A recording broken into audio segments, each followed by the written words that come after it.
God created man to fellowship with Him and with other human beings. And in fact, God saved and continues to save man so that the fellowshipping could continue. God likes, God wants, and God wills to connect and to fellowship with His people. Yan ang amazing love. Na sa kabila ng ating mga kapintasan, sa kabila ng ating paglayo kuminsan at mga pagkakamali, gustong-gusto pa rin tayo ng Diyos na kasama.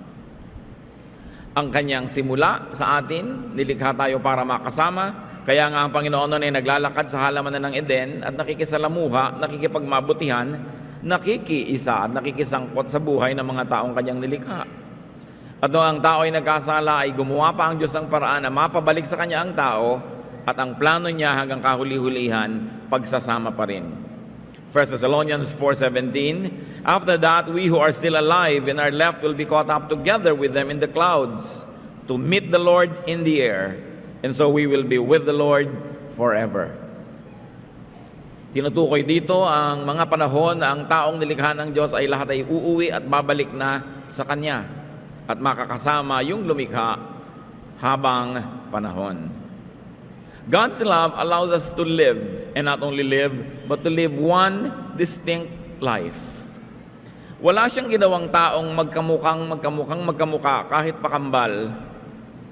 Ang gusto ng Diyos sa tao, maranasan niya na maging bukod tangi, isa, unique, walang kopya. At nang sa ganon, sa kanya lang mata makikita niya ang daigdig at siya ay kailangan ng kapwa dahil walang pwedeng pumalit sa kanya. That God connected us with Him and to other individuals through design. Ephesians 4:11, it was He who gave some to be apostles, some to be prophets, some to be evangelists, and some to be pastors and teachers. And you can go on and on and on. Ang Panginoon ang naglikha at gumawa sa tao para magkaroon siya ng kakaiba, bukod tangi, at kanya lang na papel sa buhay. So, binigay na example dito, may mga nilikha daw na nakadisenyo para maging apostle niya, maging propeta, maging evangelist, soul winner, maging pastor, maging guro, at lahat pa ng uri ng ministries, vocations, at ng mga gawain sa mundo, ibinagay ng Diyos sa tao. Kaya walang taong walang silbi. Yung iba nagmumukhang walang silbi kasi ayaw magsilbi. O kaya, maling lugar ang kinakalagyan. Hindi tuloy lumulutang yung kanyang galing. Kasi na-assign siya o ini-assign niya ang kanyang sarili o nabara na siya sa isang lugar na hindi naman siya bagay doon. Bakit ginawa yun ng Diyos? Para walang tao na makakaramdam na siya ay expendable, na siya ay hindi kailangan. Ang lahat ng tao ay kailangan. Yung iba nagmumukha lang hindi kailangan dahil nakasanayan na natin hindi asahan dahil hindi mo naman maasahan talaga. Pero choice. Everyone is needed and everyone needs everyone else.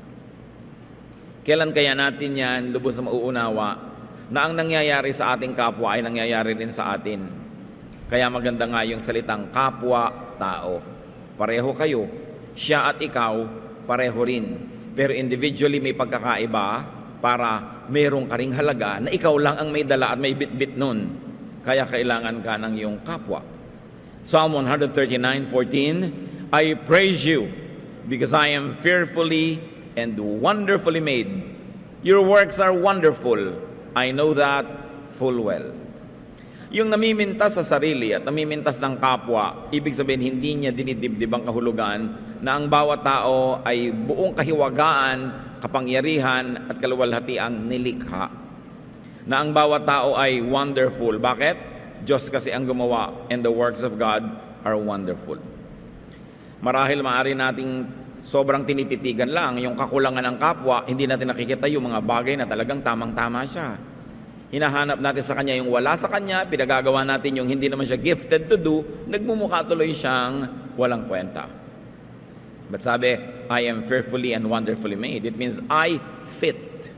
Swak ako, bagay ako sa lahat ng aking kasama, mga kasambahay, kasama sa trabaho at kapitbahay. Ngayon kuminsan dahil sa ating maling pananaw sa sarili at sa kapwa, hindi tayo nagiging bagay. Kasi humahanap tayo ng pagkakadiferensyahan, humahanap tayo ng pagkakaiba-iba. Samantalang ang pagkakaiba-iba na yun can be very, very charming because it is in our differences that there's variety in life. We were designed to need each other. Kaya merong mga binigyan ng talino sa numbers kasi sila ang gagawa ng mga bagay na may kinalaman sa numbers. Merong ginawa ng talino tungkol sa mga sining, meron naman sa mga siyensya, may binigyan ng galing dito at galing doon para lahat ng tao may papel. Ganun ang pag-ibig ng Panginoon. Kung ginawa lang tayong pare-pareho, siguro wala tayong hahanapin sa kapwa dahil pareho natin, pero gusto nyo bang kapareho nyo ang lahat ng tao? Ang dami din namang kulang sa buhay. God's love is so wonderful because God allows us to live not only one distinct life, but also many lives. God is a God of variety, kaya kahit ang isang tao, marami ring pwedeng gawin. Meron siyang number 1 na galing, pero meron ding number 2, may number 3, at ayon sa hinihingi ng pagkakataon, may ilalabas pa siyang ibang galing, kahit hindi naman niyang lagi na gusto niyang palutangin na galing niya. Many talents, many roles, many callings, to enable others to fit. So binibigyan din niya tayo ng kakayahang magpasensya, umunawa, magpatawad, umibig para yung mga ibang bahagi ng pagkatao ng kapwa natin ay ating mapagpasensyahan, mapatawad, matanggap. Doon ginagamit yon. At nang sa ganoon, laging merong pagkakaisa. Si Pablo, meron siyang likas na pagkatao at malinaw na identity, pero sabi niya sa 1 Corinthians 9:20-22, to the Jews, I became like a Jew. To those under the law, I became like one under the law. To those not having the law, I became like one not having the law. To the weak, I became weak. I have become all things to all men. At ang goal daw niya, to win people for Christ. Hindi ba kaya din natin gawin yun? Kung yung kasama mo, conservative, pwede ka rin naman mag-adjust na medyo conservative ka para mag-fit kayong dalawa.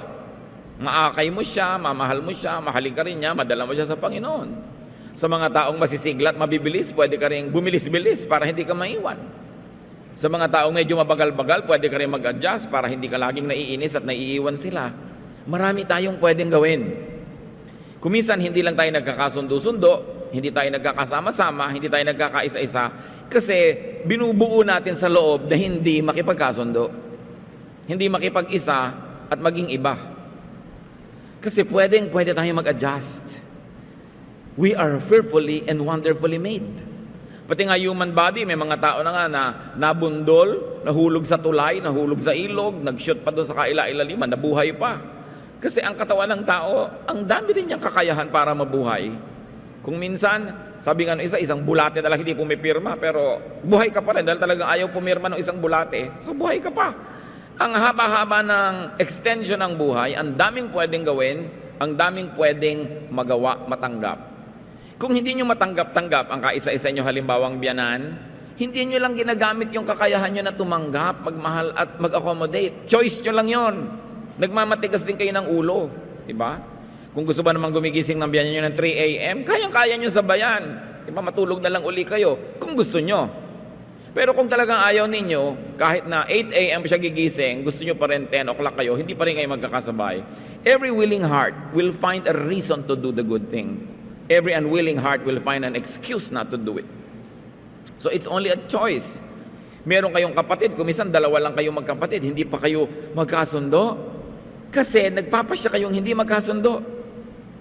Kahit anong ugali niya, kung magpapasya kayong tatanggapin nyo yon, pakikibagayan ninyo, pagpapasensyahan nyo, patatawarin kung kailangan, tiyak na magkakasundo kayo. Basta merong dalawang hindi nagkakasundo, pareho kayong may mali. Siguro mas malaki lang yung mali nung isa o siya lang yung nagsimula, pero ikaw naman yung pinakahuling gumawa ng mali din. Kasi lagi nating sinisisi ang iba, lagi nating ipinipilit yung standard natin sa iba, yung gusto nating salita nila, kilos nila, speed nila, kaya hindi tayo makasundo. Something's wrong with us because we are fearfully and wonderfully made. Kaya nyo yan. Pag may sinasabi ko, kaya mong makisama dito sa manugang mong tamad, kaya mo yan kung gugustuhin mo talaga. Pag ginusto, pwede. Walang hindi nakakaya ang tao pag ginusto at sa tulong ng Diyos. So pag may mga awayan kayo dyan, ng mga hidwaan to, mga tagal, kayo rin na may kasalanan yan. Because sabi ni Paul nga, to the Jew, he could be a Jew. To the Gentile, he could be a Gentile. Alam niyo ba ibig sabihin ng isang Hudyo na nag-a-adjust sa Gentile? Malaking adjustment yon. Tapos ang lakas ng character niya, pero sa niya, to the weak, I'm weak.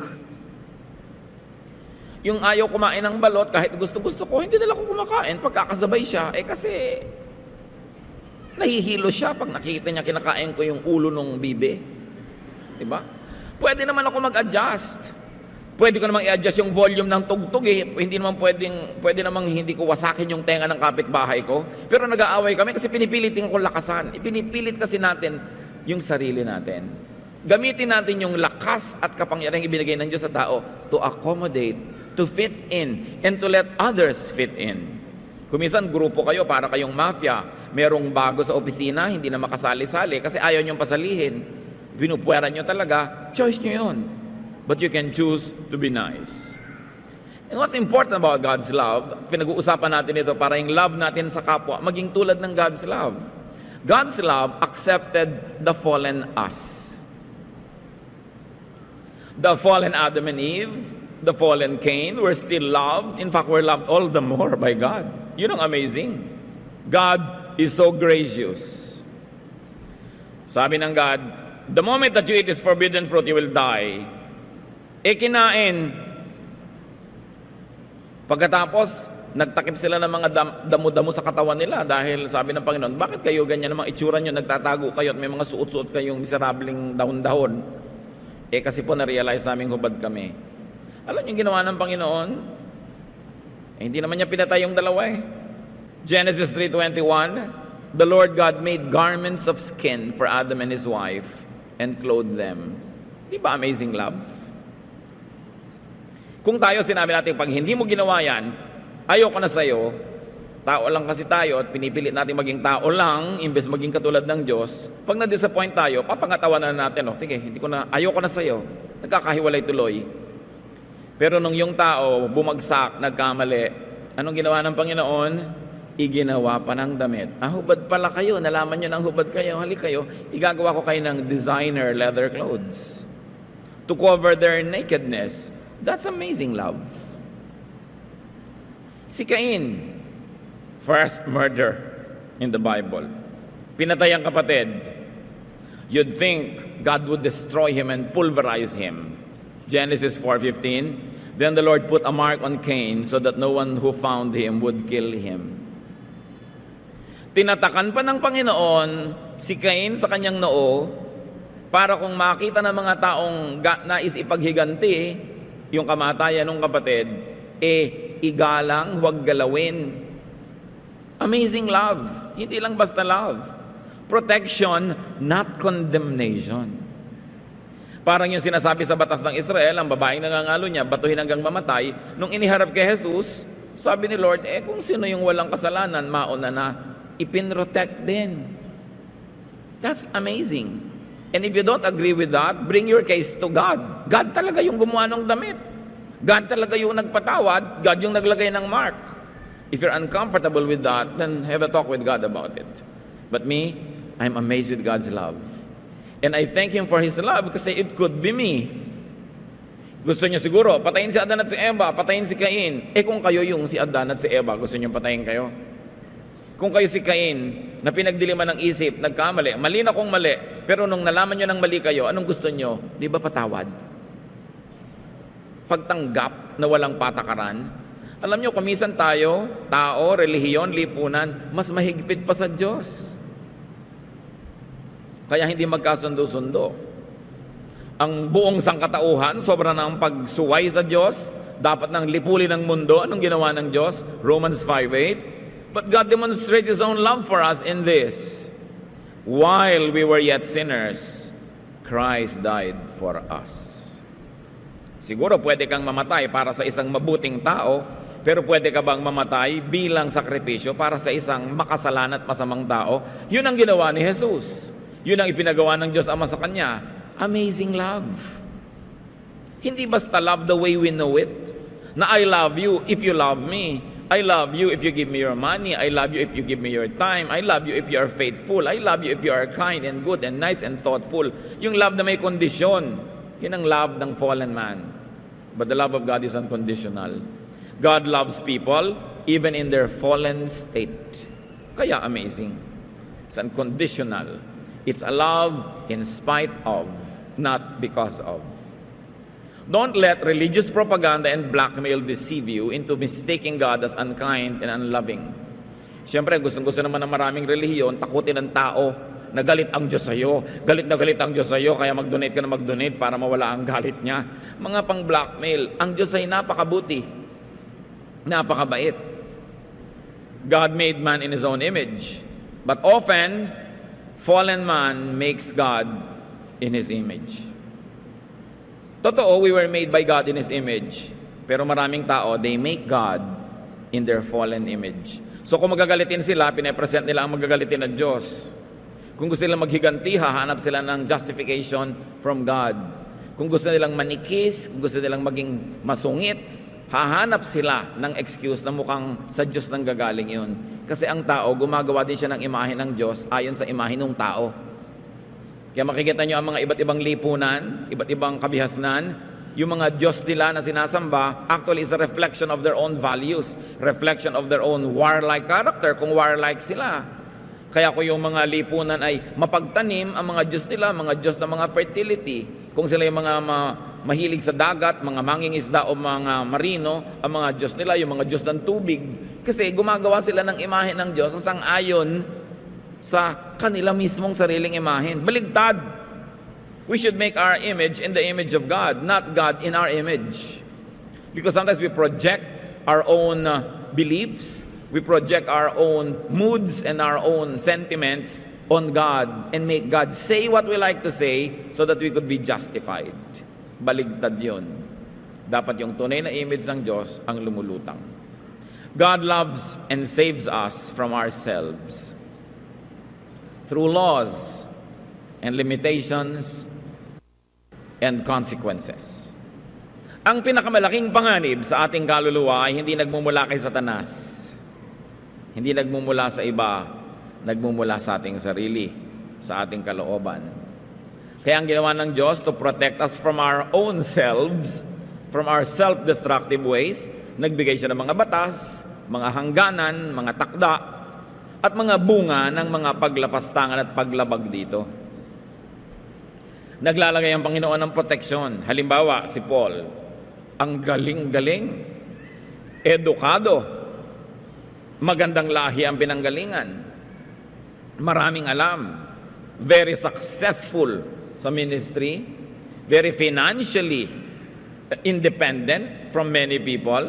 Pwede na siyang maging mayabang dahil ang dami-dami niyang katangian.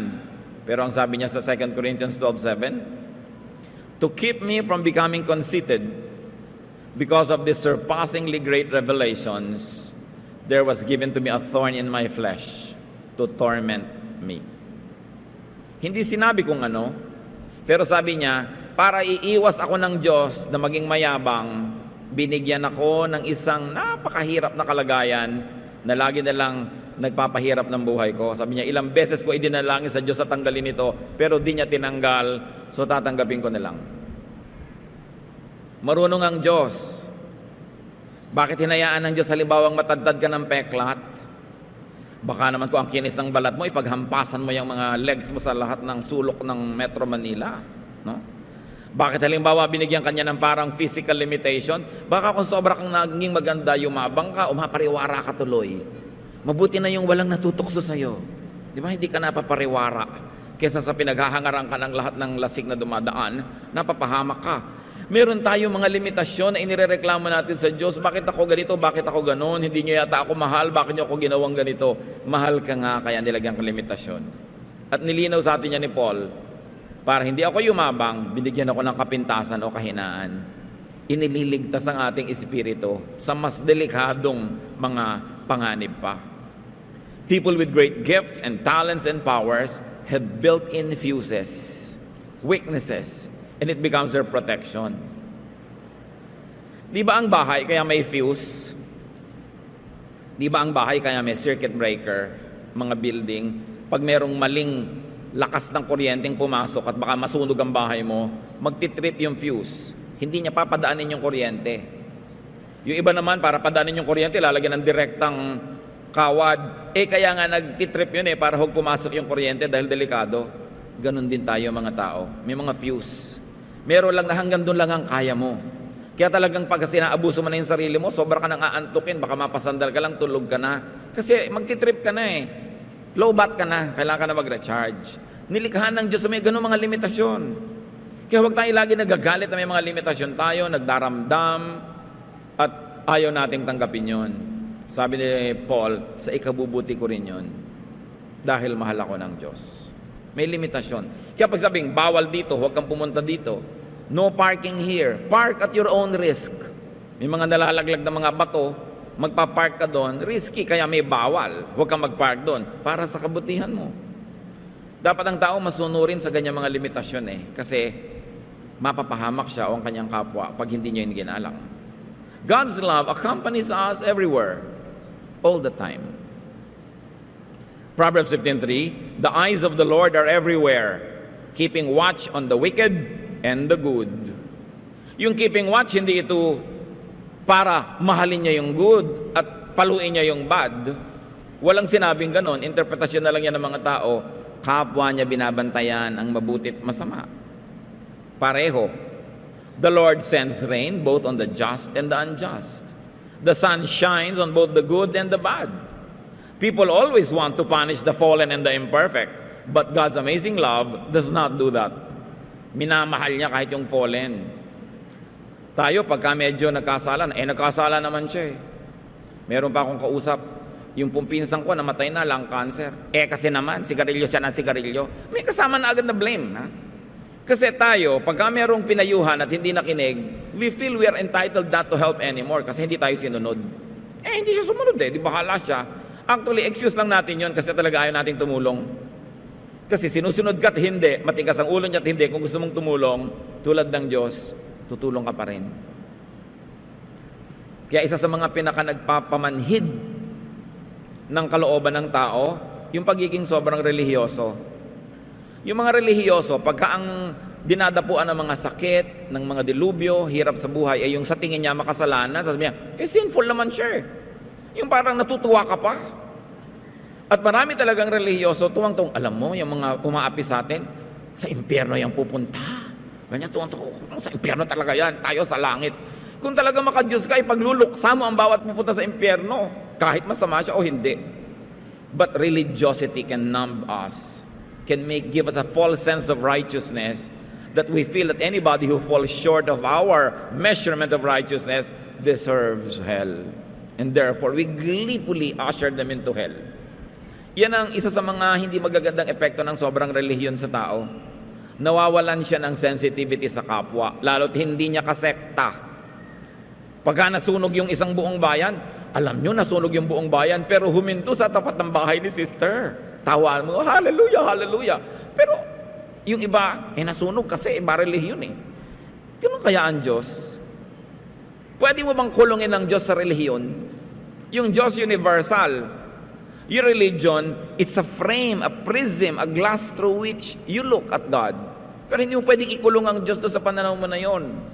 God is beyond and above religion. But religion limits God to the congregation. Parang sila lang ang may Diyos. Hindi tayo mahihiwalay sa Diyos kahit anong mangyari. Sabi sa Romans 8:38 and so on, I am convinced that neither death nor life, neither angels nor demons, neither the present nor the future, nor any powers, neither height nor depth, nor anything else in all creation will be able to separate us from the love of God that is in Christ Jesus our Lord. Walang anumang kapangyarihan, liwanag o dilim, taas o baba, lapad o kitid, walang kapangyarihan pwede maghiwalay sa atin sa Diyos sa pamamagitan ni Jesus. All religious people love to make this amazing love exclusive to them. Di ba? Wala. Kahit na sabi mo, malayo ako sa Diyos. Kala mo lang yun. Malapit siya sa'yo. Kahit pinipili mong lumayo, wala ka naman pwedeng puntahan na wala doon ang Diyos. Again, another religious blinder, gusto nila, sa kanila lang nandun ang Diyos. Pero God loves all the people that He created. Matthew 28:20, and surely I am with you always to the very end of the age. Pagka kayo'y nadadaya, na kayo'y nag-iisa, alalahanin niyo yung Romans 8. Pagka kayo nagkakamali, nadarapa ang pakiramdam nyo, galit sa inyo ang Diyos. Siyempre, hindi natutuwa ang Diyos kung nagkakamali tayo. Pero mahal ka pa rin ang Diyos. Parang magulang, kahit hindi natutuwa, mahal mo pa rin yung anak mo. Hindi ka natutuwa, napapahamak siya, hindi ka natutuwa, may ginagawa siya hindi maganda, pero mahal mo pa rin. Kaya parang mali, pagka yung magulang, conditional na yung love. Hindi na kita mahal kasi 7 taon ka na sa high school, yung mga ganon. Kahit 15 taon, hindi mo ikinakatuwa, pero mahal mo pa rin, anak mo yan eh. Sa'yo naka-assign yan, kaya sa'yo ibinigay ng Diyos para ikaw magmahal. Sino gusto mong magmahal sa Kanya? Ang principal. Assignment mo yun eh, kaya sa'yo binigay. So dibdibin mo yun. Yung pamilya dapat walang patakarang pagmamahal. Hindi pang kukonsente, pero alam mo dapat, kahit anong mangyari, may pamilya ako eh, may magmamahal sa akin. Kung minsan sa ating mga pagiging isip bata, nasa samantala natin yon yung ganong katotohanan, na-exploit natin. We don't do our best. Pero pag nang mature tayo, marirealize din natin, napakasarap na may ganun kang pwedeng uwian, na laging alam mo, tatanggap sa'yo. Hindi ka lang tatanggapin kung good looking ka, kung healthy ka, kung okay ka, kundi kahit ano. At kahit pa nga ang mga human parents na pinakamalapit na ang love sa godly love, nagkukulang pa rin kuminsan, ang Diyos hindi. Tatandaan mo, kahit gaano ka kabigo, kahit gaano pa kasama ang nagawa mo, kahit gaano pa karumi ang nahulugan mong kanal, mahal ka pa rin ang Diyos. Nothing can separate you from the love of God. And that same love is the love that we should give to one another. Hindi tayo judges ng isa't isa. We are extensions of God's love. Kung minsan akala natin hindi kaya ng Diyos na magturo sa nagkakamali, so pinipilit natin na tayo yung magturo, tayo yung magtuwid, tayo yung magtama. Alalahanin niyo si Jesus. Sabi niya, kung sino sa inyo ang walang kasalanan, bumato na. So may liko, gusto mo ikaw magtuwid, sasabihin ni Lord, sige, kung talagang tuwid na tuwid ka, wala kang kalikuan, sige, ituwid mo. Disiplinado ka, perfect ka, sige, mang-disiplina ka. Pero kung hindi ka ganon, magmahal ka na lang. Patuloy ka rin siyempre magturo, umakay, mag-inspire, but don't judge. Even Jesus is not yet in the business of judgment. He's still saving people. Nauunahan pa natin kuminsan yan. God's love guarantees our oneness with Him. Ano ang ating patunay, katiyakan na tayo'y hindi mawawalay sa Kanya? He gave us His Spirit. Kung minsan, may boyfriend ka, bibigyan ka ng singsing, patunay na ikaw lang, yung pala sa loob ng singsing, yung pangalan, to whom it may concern. Ang dami nyo palang nabigyan nun. Pero kung minsan may tumutupad, pero madalas hindi rin naman natutupad. Sing-sing lang ang binigay sa iyo eh. Kayong dalawa, pipirma ng kontrata, marriage contract. Madalas hindi rin natutupad yung mga stipulations dyan, yung mga detalye. Ang Diyos, ano ang binigay sa bawat tao? Hindi sa isang church ha, sa bawat tao. Anong ibinigay niya? Ang Espiritu niya. Paano babawiin ng Diyos yung Espiritu niya? Nakalahok kaisa ng Espiritu ng tao. 1 John 4:13, we know that we live in Him and He in us because He has given us His Spirit. Ano pa ang patunay ang kailangan natin para malaman natin, grabe ang pag-ibig ito. Ibig sabihin, kahit anong gawin ko, hindi ako mahihiwalay sa Kanya. Tatakpan niya ng pag-ibig, huhugasan niya ng dugo ni Jesus, mamahalin niya ako dahil ang Espiritu namin hindi pwedeng paghiwalayin.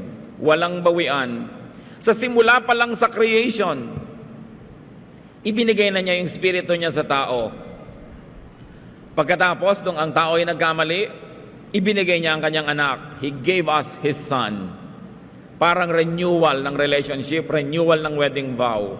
Na parang sinasabing, nagkamali ka man, nalayo ka man, heto, gumagawa ako muli ng paraan na sa pamamagitan ng anak ng Diyos, ang sangkatauhan ay makakabalik sa Diyos.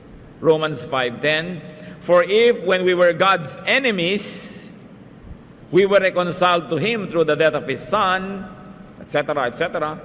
I'm interested only in the first part of the sentence. Sabi, kung nung araw na tayo malayo sa Diyos, noon namatay si Jesus para sa atin. Ngayon pa ba, na lumapit na tayo sa pamamagitan ng kanyang anak, ngayon pa ba malayo ang Diyos? Kung nung araw na hindi mo pa tinatanggap si Jesus, noon naman siya namatay para sa iyo Ngayon pa bang tinanggap mo na? Ngayon pa mapalayo sa iyo ang Diyos Ama? Lalong hindi. Ano pa man ang mangyari, kasapitan mo sa buhay. God's love reunites us with Him forever. Bagamat tayo na Espiritu niya ay inilagay niya pansamantala sa lupang katawan para maranasan natin ang buhay dito, maranasan nating mamuhay kasama ang kapwa, at ang Diyos din sa pamamagitan ng katawan ng tao, at nandun ang Espiritu ng Diyos sa katawan na yon, ang Diyos man ay maraming nagagawa through and in creation. Sa oras ng kamatayan ng ating katawan, bumabalik ang Espiritu sa Diyos. Ecclesiastes 12:7, and the dust returns to the ground it came from, and the spirit returns to God who gave it. Amazing death. Because death now brings you back to your original spiritual life with God. Romans 8:11, He who raised Christ from the dead will also give life to your mortal bodies through His Spirit who lives in you. Bakit si Jesus namatay at matapos mamatay ng 3 araw ay nabuhay na muli?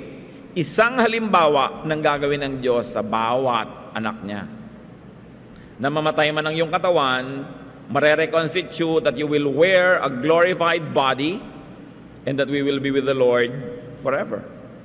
God is with His people in life and in death. Why? Because His Spirit is our spirit.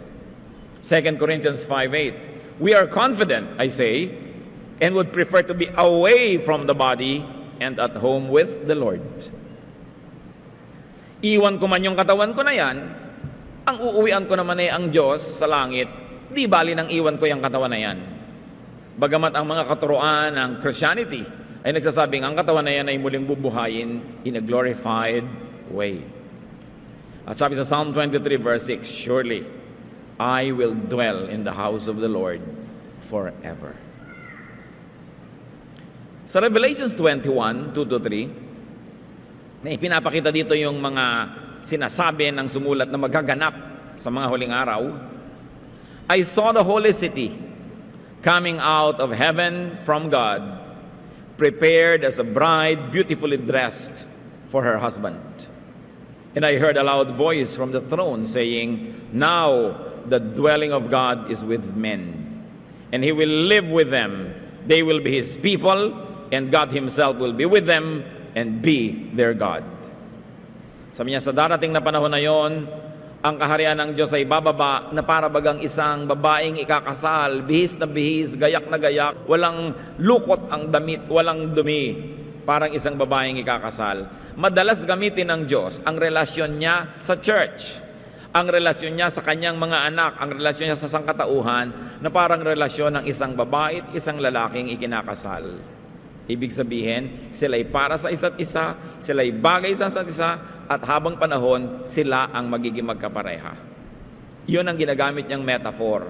Pag-iibigan na hindi impersonal, very personal, very emotional, very, very real. Yung pagsasama ng isang mag-asawa. Bride and groom, couple forever. Siyempre, metaphor lang naman yun, isang talinghaga na ang kinakahulugan lamang at gustong ipaliwanag yung pagiging isang-isa. The idea of aloneness is a big burden. It's a big lie. It's a big illusion. You are never alone. Nadadaya tayo ng ating sarili, nadadaya tayo ng ating emosyon, nadadaya tayo ng kapaligiran.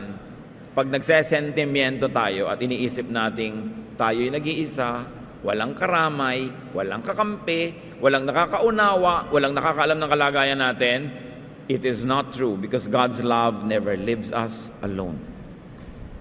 Hebrews 13:5, never will I leave you, never will I forsake you. Parang Pinoy ang pag-ibig ng Diyos, ayaw kang iwan, Bata pa lang, binabantayan ka na. Laging may nakabantay. At kung kaya, lalo kung kaya economically, pagkapapasok, ihahatid ang bata, susunduin. Pag medyo lumaki-laki na, may chaperone, laging tinatanong, chinecheck, sinasamahan. At hanggang may asawa na, ayaw pang humiwalay nung nanay doon sa anak niya. Nandun pa, magkakasama pa sila. Hanggang mamatay ka na, hindi iniiwan yung patay, hanggang kang mailibing. Talagang laging may nakabantay. Akala mo may mga agaw, talagang binabantayan ka. At hindi natin iniiwan yung inililibing hanggang hindi talagang sementado na yung nicho. Walang tumatalikod. We don't want to leave people from cradle to the grave. But infinitely more than that, ganun ang Diyos. Ayaw niya mang-iwan. Gusto niya tayong kasama. Hindi pa ba napakalinaw na gusto tayo ng Diyos kasama? Tinirhan na nga yung katawan natin. Nandun na siya, kasama na nung espiritu natin doon. At pinlano niya yung forever and ever and ever magkasama. Nang kung tayo nagtataksil, nagkakamali, anong kanyang reseta? Patawad. Para tuloy uli ang samahan. Yun namang mga nagkakamali, nag-aaway, hindi lang nagkakabalikan kasi hindi nagpapatawaran eh. Pero oras sa willing ka magpatawad, nagkakabalikan.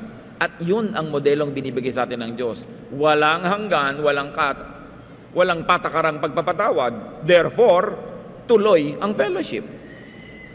Pag umiral yung yabang, umiral yung pride, umiral yung tinatawag ko minsan kung ano-ano mga prinsipyo, hindi nagkakapatawaran. But all people were reconciled to God through the work of Jesus. Ayaw mo man o gusto na reconcile ka sa Diyos dahil sa ginawa ng Panginoong Hesus. Dahil siya namatay para sa lahat. For God so loved the world that He gave His only begotten Son, that whoever believes in Him will not perish, but will have eternal life. Hindi lang namatay si Jesus para sa ating kongregasyon. Hindi lang siya namatay para sa ating relihiyon. Namatay ang Panginoong Jesus para sa lahat ng taong nilikha ng Diyos. At dapat ang lahat ng tao mag-respond sa katotohanan na yon at makipagmabutihan sa Diyos. 2 Corinthians 5:19, God was reconciling the world to Himself in Christ, not counting men's sins against them. And He has committed to us the message of reconciliation. Yun ang mensahe ng Diyos sa atin, reconciliation. Kung may mensahe tayo sa ating kapwa, dapat din reconciliation. Sasabihin ba, ang layo mo sa Diyos, akala mo lang yun, nakipag-reconcile na sa iyo ang Diyos. Dapat lang malaman mo yun, na nakapag-reconcile na. Pero alam mo mat hindi, nakipag-reconcile sa iyo. Laan, ipinatawad na ang dapat ipatawad at laang tanggapin kang muli. Dapat lang ikaw ay sumagot na oo, gusto ko rin makipagbalikan sa Diyos. Because God was reconciling not only a portion of the world, but the world to Himself. 1 Peter 3:18, for Christ died for sins once for all. Hindi yan for a chosen few, Christ died once for all. The righteous for the unrighteous will bring you to God. Dapat wala kang self-righteous feeling. Para sa akin lang namatay ang Diyos. Para sa lahat namatay sa Diyos. So, it's inclusive. It's not exclusive. Ephesians 2:13, but now in Christ Jesus, you who once were far away have been brought near with the blood of Christ. Ay, ng pag-ibig ito, laging gumagawa ng paraan para makipagbalikan. Hindi yung naines nilayasan, sinusuyo na ayaw pa. In other words, gumagawa ka ng paraan para huwag magkabalikan. Pero ang Panginoon laging nakikipagbalikan. Kaya mabilis bumalik. Alam nyo, pagka yung lalo na yung nagawa ng kasalanan, yung aggrieved party, willing magpatawad, di reconciliation na agad. Dahil siya naman yung dapat magpatawad, willing siya. Kaya nagkakabalikan uli. God's love loves at all times. What are the great and powerful meanings of these truths? Kayo mga kapatid, anong kahulugan nito sa inyo? Na ganun umibig ang Diyos. Walang patakaran, walang hangganan, laging nagpapatawad, laging tumatanggap. Sasabihin niyo, baka umabuso naman yung iba. Tayo na nga yung mga abuso dun eh. At salamat gano'n ng Diyos dahil tayo mga abusero ang nakikinabang. Ba't naman ayaw mong makinabang yung ibang umaabuso rin? Sa lagay, ikaw na lang, sa abuso mo ang makinabang sa kabaitan ng Diyos, tapos yung iba wag mo ang pakinabang? The same door that you want to be open for you must be kept open for others. Don't burn the bridge over which you too needs to pass. Kailangan natin lahat yung ganung uri ng pag-ibig ng Diyos. God loves you. But remember this, God loves everyone else. Even those you don't love. Even the people you hate, God loves them. So alam natin kung anong dapat natin gawin bilang pagsunod sa halimbawa ng Diyos at kahit na lang bilang pagtanaw man lang ng utang na loob sa Kanyang walang patakarang pag-ibig. Haba-habaan pa natin ang pasensya sa kapwa. Luwag-luwagan pa natin yung loob natin para maraming tayong mapatawad. Dami-damihan pa natin ang pagmamahal. Bawas-bawasan natin yung pagiging saganang akin, sa paningin ko, ito yung standard ko, na wala nang makapasa-pasa. Kailangan tayong matuto, maisaloob natin kung anong ibig sabihin ng pag-ibig ng Diyos. Kahit masaulo mo lahat ang verses, kahit magaling kang kumanta o tumugtog o magturo o mangaral, kung hindi ka umiibig ng ganito, ibig sabihin walang talab sa iyo ang alam mo. Kailangan tablan ka nito. At ang talab ng salita ng Diyos, yung tayo nagiging mas maibigin. Hindi nagiging mas marunong. Pagamat maghalaga namang maging marunong. Hindi naman tayo tinuturuan ng Diyos para tayo maging marunong eh. Tinuturuan niya tayo para tayo maging maibigin dahil minamahal niya tayo. Love yourself. God doesn't stop you from loving yourself. Sabi ni Jesus, love your neighbor as yourself. Hindi niya inaalis sa mahalin natin ang sarili natin. Kaya lang, kung paano mo minamahal ang sarili mo, gawin mo rin mahalin ang kapwa mo. Kung paano minamahal ang anak mo, bigyan mo rin ng ganung uri ng pagmamahal yung anak ng iba. Hindi yung pagka ang anak mo ang gumagawa ng mali, cute. Pagka iba, masama. Dapat ine-extend natin yung pag-ibig natin. Brothers and sisters, listen well. Except for marital love, love must not be exclusive. It must be inclusive. Mahal mo ang sambahayan mo, mahal mo rin dapat yung sambahayan sa kabila. Mahal mo yung anak mo, mahal mo rin dapat yung labanderang naglalaban ng damit ng anak mo. Mahal mo yung mga pamilya mo, mahal mo rin dapat yung mga taong kasama nyo sa bahay, kamag-anak nyo at hindi sa dugo, pero kasama nyo doon. Hindi yung namimili sobra ang pag-ibig mo. Anak ko lang ang dapat kumain ng masarap. Pag pinapakain nyo ng masarap ang anak nyo, may empleyado kayo, gumawa kayo ng paraan na kahit man lang din paminsan-minsan, kung hindi nyo makayang madalas, makakain din ng masarap yung anak nila. Kasi mga likha din nyo ng Diyos. Hindi lang kayo ang nakakaranas ng bakasyon, kung kayo ang may-ari ng kumpanya, binibigyan nyo rin ng bakasyon yung mga taong nagtatrabaho sa inyo. Kahit legally, required sila magtrabaho ng ganito, pero kaya nyo naman bigyan ng mga bakasyon. Yung mga empleyado ninyo, halimbawa na may mga pamilya, hanggat pwede nyo pinapauwi para makauwi, kasi mamahalin nyo rin yung pamilya nila. Hanggang hindi tayo nagmamahal ng ganon, ang mahal mo lang yung kamag-anak mo, yung sambahayan mo, anong pinagkaiba mo sa hindi naniniwala sa Diyos? Mapagmahal din sila. Sabi ng Panginoong Yesus, kung ang binabati mo lang, yung bumabati lang din sa'yo, hindi ba kahit yung mga Gentiles ganyan?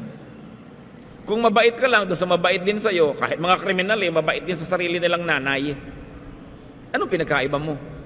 Sabi ni Jesus, dapat nalalampasan mo yon, nahihigitan mo yon. Namamahal mo, hindi ka mahal-mahal. Ngayon, yung pag-ibig na tinutukoy natin dito, hindi emotional love. Alangan mang ma-emotional love mo ang lahat ng tao. Mahirap namang matupad yun. Pero yun lang, committed ka sa ikabubuti nila, gumagawa ka ng paraan para sila ay mapainam ang buhay. That's love. It doesn't have to be emotional. It can be a mental and an intellectual commitment to the betterment of someone else's life. Love yun. So, hindi dapat exclusive masyado yung kindness and goodness. Bawat tao, nandun ang Espiritu ng Diyos. Ano man ang pagmamahal na ibigay mo dyan, Diyos ang nakakadama. Pero anumang pagkukulang o kaya kasamaan ang gawin mo doon, Diyos din ang nagdaramdam. Kasi nandun din sa tao na yon yung Espiritu ng Diyos. At nais kong ulitin, hindi mo man siya mahal, mahal siya ng Diyos. Kung ikaw ay naging magulang na, alam mo yon, ang pinakamadaling paraan para kabigyan ng kasiyahan ay yung mahalin ng iba yung anak mo. Di bali na hindi ka maregaluhan sa birthday mo, pero yung anak mo, kinutuwa mong naaalala nila. Daig pang sa'yo ibinigay ang regalo kung ang anak mong regaluhan. So ganon din ang Panginoon natin, ang Ama sa Langit. Pag binibigyan natin ang ating kapwa, daig pa na sa Kanya tayo nagbibigay. Pero pag pinagkakaitan natin ang ating kapwa, ang Diyos din na magulang din niya na nasa langit, ang nagdaramdam. So pahabain natin, palawakin, paramihan ang pinupuntahan, ang ibig sabihin ng pag-ibig ng Diyos. But never forget and never neglect to love yourself, because Jesus says, love your neighbor as yourself. Hindi masamang mahalin ang sarili. Masama lang kung tanging sarili mo na lang ang minamahal mo at wala ng iba. Ama namin, salamat sapagkat kayo mapagmahal. Kahit pa ulit-ulitin namin ang pagbubulay-bulay, pag-aaral ng iyong pag-ibig, hindi namin kayang unawain lahat ng sabay-sabay. Pero sa ngayon, dalangin namin, dagdagan nyo ang pangunawa namin. Pangunawa sa inyong pag-ibig na lalo, Panginoon, maglalapit ng aming loob sa inyo, lalong makakapagsabi sa aming napakabuti nyo talaga, at higit dyan, lalong magbibigay sa amin ng inspirasyon, kakayahan na maging mapagmahal din sa aming kapwa. Huwag lang kami maging tagatanggap ng iyong kabutihan, maging daan din kami nito patungo sa iba. Pagbulay-bulayan natin, mga kapatid, ang ibig sabihin ng God's amazing love